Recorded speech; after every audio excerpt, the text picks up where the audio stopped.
Looking after yourself. It's an insidious chain like many other things. But people ask the question of why so many seem to blindly seek help for what seems to be a basic thing. Whether it be health, finance, education, or safety. And like with many things, it's not just repeated generational conditioning. It actually needed real physical steps to encourage, entice, and ultimately force people to do it. Why would people still go to the doctor for a cold? Was the question I saw. And in itself, it's not the question that made me think, it was the answer. Of needing a sick note for the employer. And another answer of wanting attention, but that's a different kettle of fish. And there it was, the tie-in. Many people wouldn't go to the doctor for many things, which is why that probably started. Or people knew how to remedy lots of things back in the days before Big Pharma. But for work purposes, and to be paid while being off ill, they required that extra middleman to sign off on it, by signing you off. Of course, they'll blame people being dishonest first, saying it is to prevent fraud or people taking the piss. But as we see today, mass fraud is and has been facilitated for the longest time in the bowels of the establishment.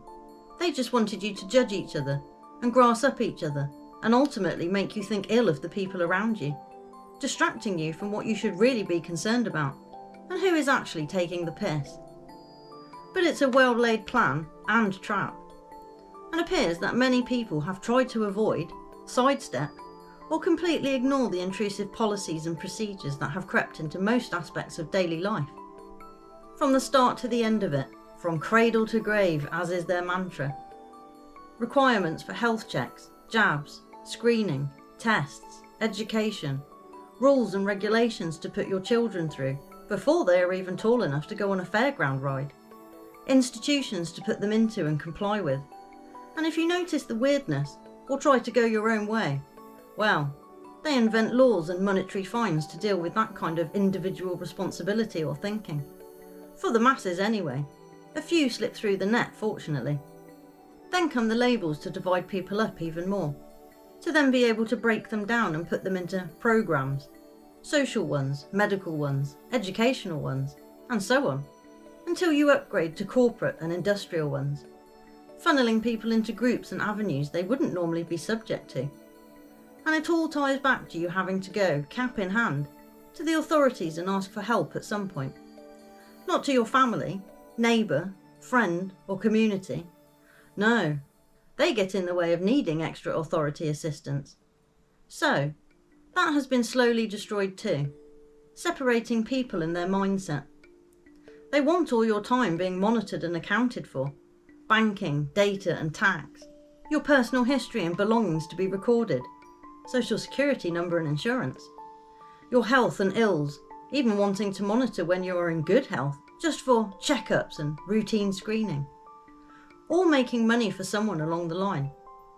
But it also gets you into the system and into the swing of checking in with your overseer so they can keep tabs on you.